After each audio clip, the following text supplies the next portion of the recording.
Dracula by Bram, Stoker. Chapter 3. Jonathan Harker's journal continued. When I found that I was a prisoner, a sort of wild feeling came over me. I rushed up and down the stairs, trying every door and peering out of every window I could find. But after a little, the conviction of my helplessness overpowered all other feelings. When I look back after a few hours, I think I must have been mad for the time, for I behaved much as a rat does in a trap. When, however, the conviction had come to me that I was helpless, I sat down quietly as I have ever done anything in my life, and began to think over what was best to be done. I am thinking still, and as yet have come to no definite conclusion. Of one thing only am I certain, that it is no use making my ideas known to the Count. He knows well that I am imprisoned, and as he has done it himself, and has doubtless his own motives for it, he would only deceive me if I trusted him fully with the facts. So far as I can see, my only plan will be to keep my knowledge and my fears to myself, and my eyes open. I am, I know, either being deceived like a baby by my own fears, or else I am in desperate straits, and if the latter be so, I need and shall need all my brains to get through. I had hardly come to this conclusion when I heard the great door below shut, and knew that the Count had returned. He did not come at once into the library, so I went cautiously to my own room and found him making the bed. This was odd, but only confirmed what I had all along thought, that there are no servants in the house. When later I saw him through the chink of the hinges of the door laying the table in the dining room, I was assured of it. For if he does himself all these menial offices, surely it is proof that there is no one else in the castle. It must have been the Count himself who was the driver of the coach that brought me here. This is a terrible thought, for if so, what does it mean that he could control the wolves as he did by only holding up his hand for silence? How was it that all the people at Bistritz and on the coach had some terrible fear for me? What meant the giving of the crucifix, of the garlic, of the wild rose, of the mountain ash? Bless that good woman who hung the crucifix around my neck, for it is a comfort and a strength to me whenever I touch it. It is odd that a thing which I have been taught to regard with disfavor and as idolatrous should be in a time of loneliness and of trouble be of help.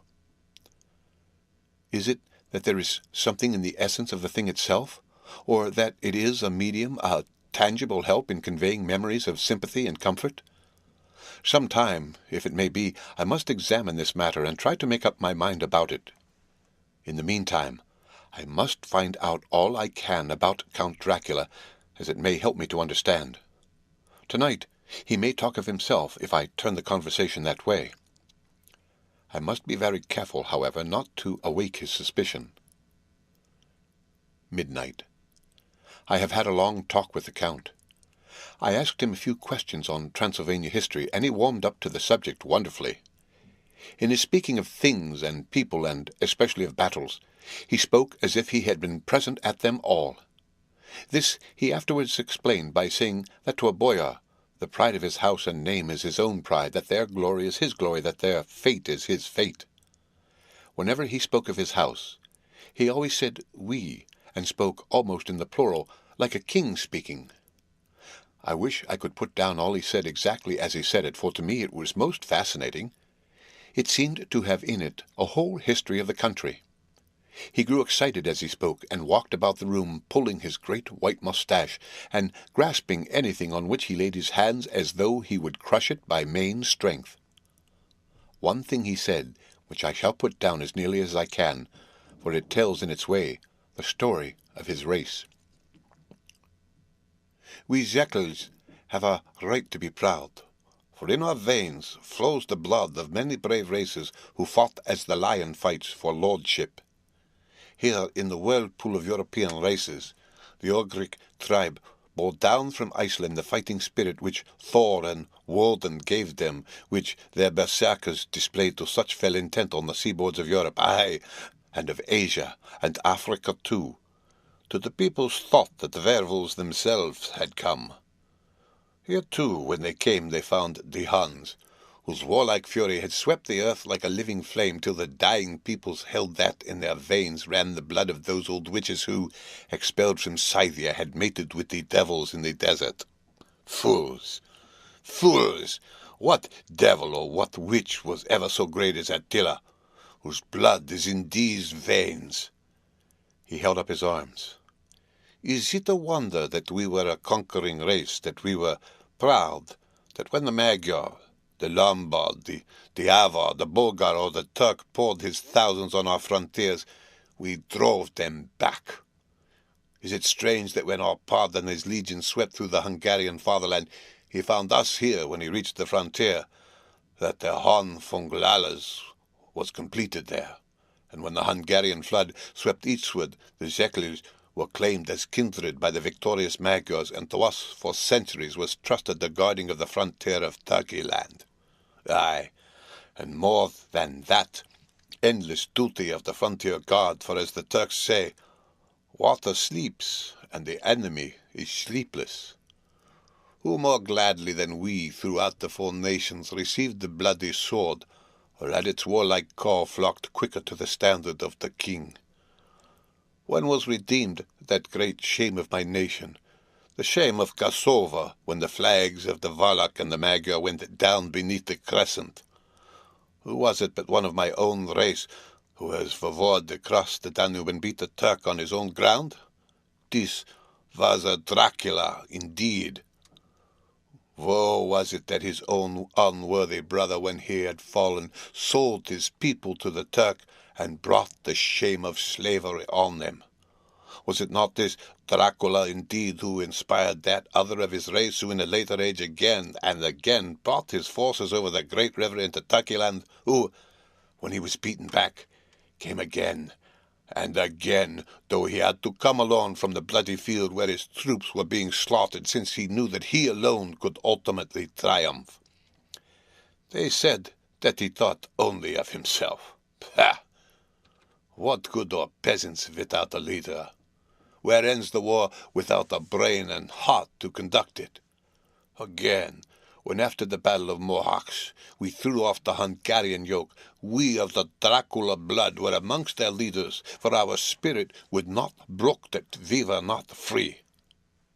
Ah, young sir, the Zekirs and the Dracula, as their heart's blood, their brains and their swords, can boast a record that mushroom growths like the Habsburgs and the Romanovs can never reach. The warlike days are over. Blood is too precious a thing in these days of dishonourable peace, and the glories of the great races are as a tale that is told. It was by this time close on morning, and we went to bed. Memorandum.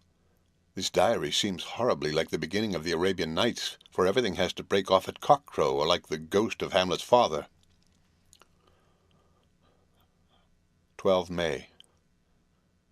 Let me begin with facts bare, meagre facts, verified by books and figures, of which there can be no doubt. I must not confuse them with experiences which will have to rest on my own observation, or my memory of them. Last evening, when the Count came from his room, he began by asking me questions on legal matters and on the doing of certain kinds of business. I had spent the day wearily over books, and, simply to keep my mind occupied, went over some of the matters I had been examined in at Lincoln's Inn. There was a certain method in the Count's inquiries, so I shall try to put them down in sequence. The knowledge may somehow or sometime be useful to me. First, he asked if a man in England might have 2 solicitors or more. I told him he might have a dozen if he wished, but that it would not be wise to have more than 1 solicitor engaged in one transaction, as only one could act at a time, and that to change would be certain to militate against his interest. He seemed thoroughly to understand, and went on to ask if there would be any practical difficulty in having one man to attend, say, to banking, and another to look after shipping, in case local help were needed in a place far from the home of the banking solicitor. I asked to explain more fully, so that I might not by any chance mislead him, so he said, "I shall illustrate. Your friend and mine, Mr. Peter Hawkins, from under the shadow of your beautiful cathedral at Exeter, which is far from London, buys for me, through your good self, my place at London.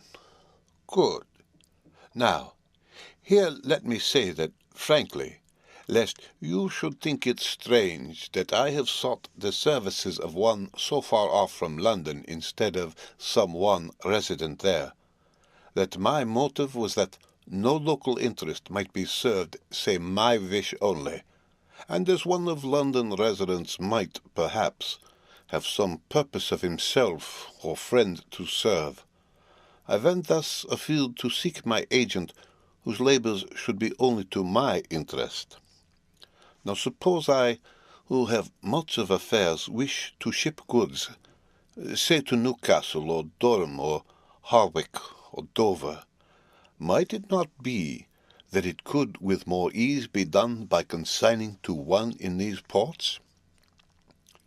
I answered that certainly it would be most easy, but that we solicitors had a system of agency, one for the other, so that local work could be done locally on instruction from any solicitor, so that the client, simply placing himself in the hands of one man, could have his wishes carried out by him without further trouble. But, said he, I could be at liberty to direct myself. Is it not so? Of course, I replied, and such is often done by men of business who do not like the whole of their affairs to be known by any one person. Good, he said, and then went on to ask about the means of making consignments and the forms to be gone through, and of all sorts of difficulties which might arise, but by forethought could be guarded against. I explained all these things to him to the best of my ability, and he certainly left me under the impression that he would have made a wonderful solicitor, for there was nothing that he did not think of or foresee. For a man who was never in the country, and who did not evidently do much in the way of business, his knowledge and acumen were wonderful. When he had satisfied himself on these points of which he had spoken, and I had verified all as well as I could by the books available, he suddenly stood up and said, Have you written since your first letter to our friend Mr. Peter Hawkins, or to any other?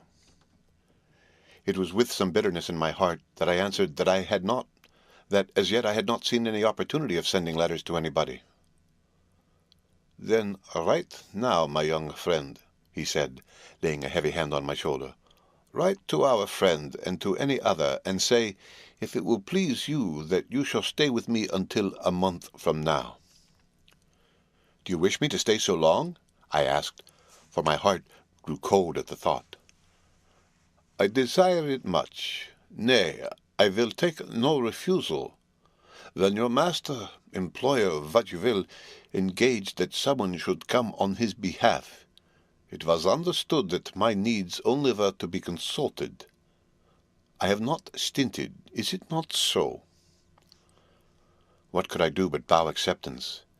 It was Mr. Hawkins' interest, not mine, and I had to think of him, not myself, and besides, while Count Dracula was speaking, there was that in his eyes and in his bearing which made me remember that I was a prisoner, and that if I wished it I could have no choice.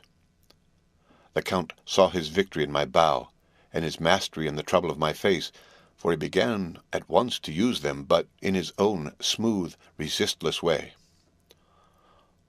I pray you, my good young friend, that you will not discourse of things other than business in your letters. It will doubtless please your friends to know that you are well, and that you looked forward to getting home to them. Is it not so? As he spoke, he handed me 3 sheets of notepaper and 3 envelopes.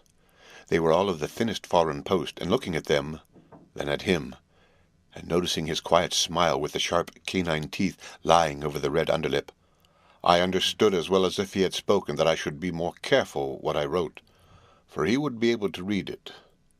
So I determined to write only formal notes now, but to write fully to Mr. Hawkins in secret, and also to Mina, for to her I could write shorthand, which would puzzle the Count if he did see it. When I had written my 2 letters, I sat quiet, reading a book whilst the Count wrote several notes, referring as he wrote them to some books on his table. Then he took up my 2 and placed them with his own, and put by his writing materials, after which, the instant the door had closed behind him, I leaned over and looked at the letters, which were face down on the table. I felt no compunction in doing so, for under the circumstances, I felt that I should protect myself in every way I could. One of the letters was directed to Samuel F. Billington, No. 7, The Crescent, Whitby. Another to Herr Leutner Varner. The third was to Coutts and Company, London, and the fourth to Karen Klopstock in Billroth, Bankers, Budapest. The second and fourth were unsealed. I was just about to look at them when I saw the door-handle move. I sank back in my seat, having just had time to resume my book before the Count, holding still another letter in his hand, entered the room. He took up the letters on the table and stamped them carefully, and then turning to me he said, "I trust you will forgive me, but I have much work to do in private this evening. You will, I hope, find all things as you wish." At the door he turned, and after a moment's pause said, "Let me advise you, my dear young friend, nay, let me warn you with all seriousness, that should you leave these rooms, you will not by any chance go to sleep in any other part of the castle. It is old, and has many memories, and there are bad dreams for those who sleep unwisely. Be warned. Should sleep now or ever overcome you, or be like to do, then haste to your own chamber or to these rooms, for your rest will then be safe. But if you be not careful in this respect, then—" He finished his speech in a gruesome way, for he motioned with his hands as if he were washing them. I quite understood. My only doubt was to whether any dream could be more terrible than the unnatural, horrible net of gloom and mystery which seemed closing around me. Later. I endorse the last words written, but this time there is no doubt in question. I shall not fear to sleep in any place where he is not. I have placed the crucifix over the head of my bed. I imagine that my rest is thus freer from dreams, and there it shall remain. When he left me, I went to my room. After a little while, not hearing any sound, I came out and went up the stone stair to where I could look out towards the south. There was some sense of freedom in the vast expanse, inaccessible though it was to me as compared with the narrow darkness of the courtyard. Looking out on this, I felt that I was indeed in prison, and I seemed to want a breath of fresh air, though it were of the night. I am beginning to feel this nocturnal existence tell on me. It is destroying my nerve. I start at my own shadow, and am full of all sorts of horrible imaginings. God knows that there is ground for my terrible fear in this accursed place. I looked out over the beautiful expanse, bathed in soft yellow moonlight, till it was almost as light as day. In the soft light, the distant hills became melted, and the shadows in the valleys and gorges of velvety blackness. The mere beauty seemed to cheer me. There was peace and comfort in every breath I drew. As I leaned from the window, my eye was caught by something moving a story below me, and somewhat to my left, where I imagined from the order of rooms that the windows of the Count's own room would look out. The window at which I stood was tall and deep, stone-mullioned, and though weather-worn, was still complete. But it was evidently many a day since the case had been there. I drew back behind the stonework and looked carefully out. What I saw was the Count's head coming out from the window. I did not see the face, but I knew the man by the neck and the movement of his back and arms.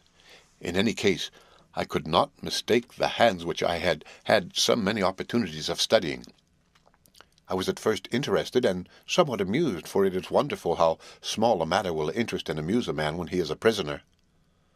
But my very feelings changed to repulsion and terror when I saw the whole man slowly emerge from the window and begin to crawl down the castle wall over the dreadful abyss, face down, with his cloak spreading out around him like great wings. At first, I could not believe my eyes. I thought it was some trick of the moonlight, some weird effect of shadow. But I kept looking, and it could be no delusion. I saw the fingers and toes grasp the corners of the stones, worn clear of the mortar by the stress of years, and by thus using every projection and inequality, move downwards with considerable speed, just as a lizard moves along a wall. What manner of man is this? What manner of creature is it in the semblance of man? I feel the dread of this horrible place overpowering me. I am in fear, in awful fear, and there is no escape for me. I am encompassed about with terrors that I dare not think of. 15 May. Once more I have seen the Count go out in his lizard fashion. He moved downwards in a sidelong way, some 100 feet down, and a good deal to the left. He vanished into some hole or window. When his head had disappeared, I leaned out to try and see more, but without avail. The distance was too great to allow a proper angle of sight. I knew he had left the castle now, and thought to use the opportunity to explore more than I had dared to do as yet. I went back to the room, and taking a lamp, tried all the doors. They were all locked as I had expected, and the locks were comparatively new. But I went down the stone stairs to the hall where I had entered originally. I found I could pull back the bolts easily enough and unhook the great chains. But the door was locked, and the key was gone. That key must be in the Count's room. I must watch his door be unlocked, so that I may get it and escape. I went on to make a thorough examination of the various stairs and passages, and to try the doors that opened from them. 1 or 2 small rooms near the hall were open, but there was nothing to see in them except old furniture, dusty with age and moth-eaten. At last, however, I found one door at the top of the stairway which, though it seemed locked, gave a little under pressure. I tried it harder, and found that it was not really locked, but that the resistance came from the fact that the hinges had fallen somewhat and the heavy door rested on the floor. Here was an opportunity which I might not have again, so I exerted myself, and with many efforts forced it back so that I could enter. I was now in a wing of the castle, farther to the right than the rooms I knew, and a story lower down. From the windows I could see that the suite of rooms lay along to the south of the castle, the windows of the end room looking out both west and south. On the latter side, as well as to the former, there was a great precipice. The castle was built on the corner of a great rock, so that on 3 sides it was quite impregnable, and great windows were placed here where a sling, or bow, or culverin could not reach, and consequently light and comfort, impossible to a position which had to be guarded, were secured. To the west was a great valley, and then, rising far away, great jagged mountain fastnesses, rising peak on peak, the sheer rock studded with mountain ash and thorn, whose roots clung in cracks and crevices and crannies of the stone. This was evidently the portion of the castle occupied by the ladies in bygone days, for the furniture had more an air of comfort than any I had seen.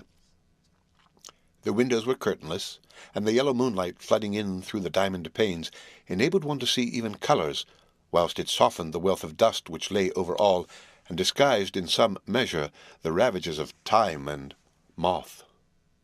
My lamp seemed to be of little effect in the brilliant moonlight, but I was glad to have it with me, for there was a dread loneliness in the place which chilled my heart and made my nerves tremble. Still, it was better than living alone in the rooms which I had come to hate from the presence of the Count, and after trying a little to school my nerves, I found a soft quietude come over me. Here I am, sitting at a little oak table where in old times possibly some fair lady sat to pen with much thought and many blushes her ill-spelt love letter, and writing in my diary in shorthand all that has happened since I closed it last. It is the 19th century, up to date with a vengeance, and yet, unless my senses deceive me, the old centuries had and have powers of their own, which mere modernity cannot kill. Later. The morning of 16 May. God preserve my sanity, for to this I am reduced. Safety and the assurance of safety are things of the past. Whilst I live on here, there is but one thing to hope for, that I may not go mad, if indeed I be not mad already.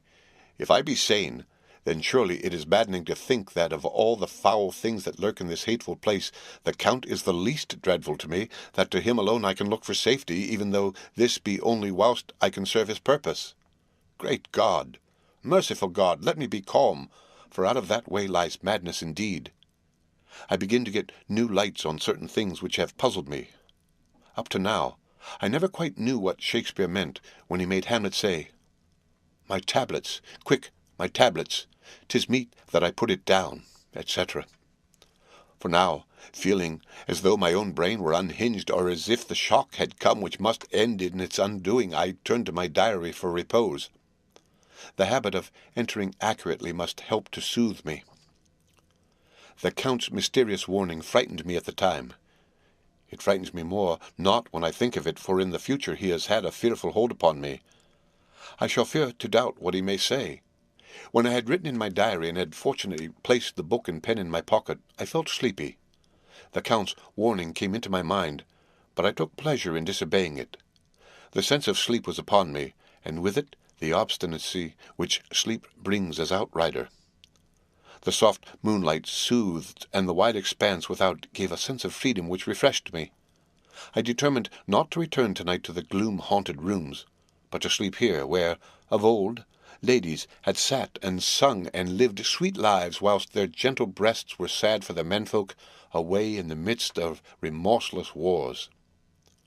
I drew a great couch out of its place near the corner, so that as I lay I could look at the lovely view to east and south, and, unthinking of and uncaring for the dust, composed myself for sleep. I suppose I must have fallen asleep. I hope so, but I fear, for all that followed was startlingly real, so real that now, sitting here in the broad full sunlight of the morning, I cannot in the least believe that it was all sleep. I was not alone. The room was the same, unchanged in any way since I came into it. I could see along the floor, in the brilliant moonlight, my own footsteps marked where I had disturbed the long accumulation of dust. In the moonlight, opposite me, were 3 young women, ladies by their dress and manner. I thought at the time that I must be dreaming when I saw they threw no shadow on the floor. They came close to me, and looked at me for some time, and then whispered together. 2 were dark, and had high aquiline noses, like the Count, and great, dark, piercing eyes that seemed to be almost red when contrasted with the pale yellow moon.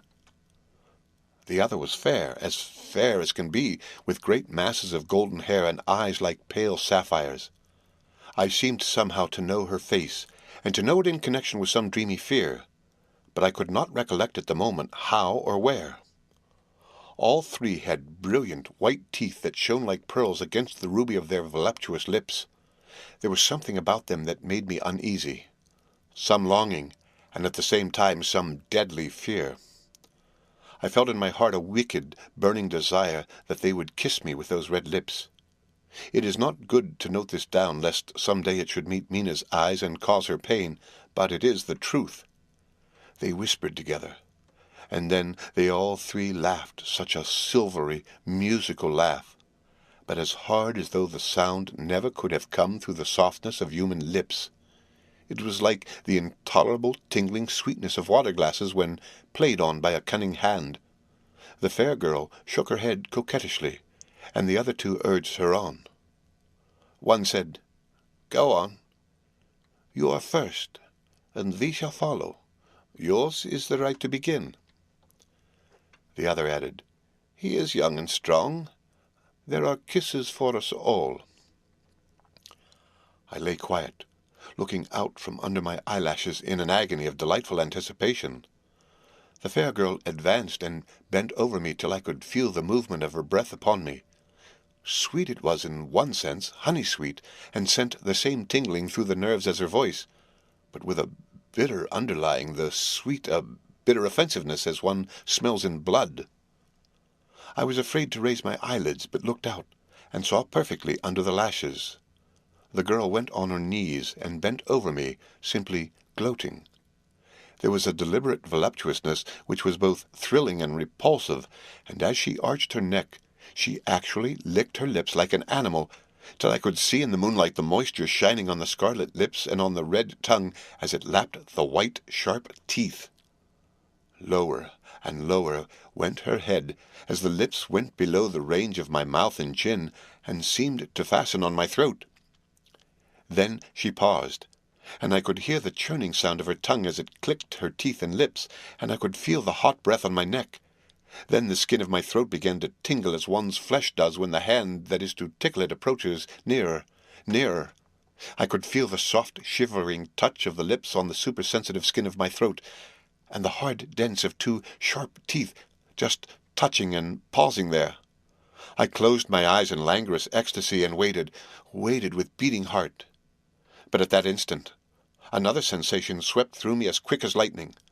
I was conscious of the presence of the Count, and of his being as if lapped in a storm of fury. As my eyes opened involuntarily, I saw his strong hand grasp the slender neck of the fair woman, and with giant's power draw it back, the blue eyes transformed with fury, the white teeth champing with rage, and the fair cheeks blazing red with passion. But the Count! Never did I imagine such wrath and fury even to the demons of the pit. His eyes were positively blazing. The red light in them was lurid, as if the flames of hell-fire blazed behind them. His face was deathly pale, and the lines of it were hard like drawn wires. The thick eyebrows that met over the nose now seemed like a heavy bar of white-hot metal. With a fierce sweep of his arm, he hurled the woman from him, and then motioned to the others as though he were beating them back. It was the same imperious gesture that I had seen used to the wolves. In a voice which, though low and almost in a whisper, seemed to cut through the air and then ring in the room, he said, "How dare you touch him, any of you? How dare you cast eyes on him when I had forbidden it? Back, I tell you all. This man belongs to me. Beware how you meddle with him, or you'll have to deal with me." The fair girl, with a laugh of ribald coquetry, turned to answer him. "You yourself never loved. You never love." On this the other women joined, and such a mirthless, hard, soulless laughter rang through the room that it almost made me faint to hear. It seemed like the pleasure of fiends. Then the Count turned, after looking at my face attentively, and said in a soft whisper, "Yes, I too can love. You yourselves can tell it from the past. Is it not so? Well, now, I promise you that when I am done with him, you shall kiss him at your will. Now go, go, I must awaken him, for there is work to be done." "Are we to have nothing tonight?" said one of them with a low laugh, as she pointed to the bag which he had thrown upon the floor, and which moved as though there were some living thing within it. For answer he nodded his head. One of the women jumped forward and opened it. If my ears did not deceive me, there was a gasp and a low wail as of a half-smothered child. The women closed round, whilst I was aghast with horror. But as I looked, they disappeared, and with them the dreadful bag. There was no door near them, and they could not have passed me without my noticing.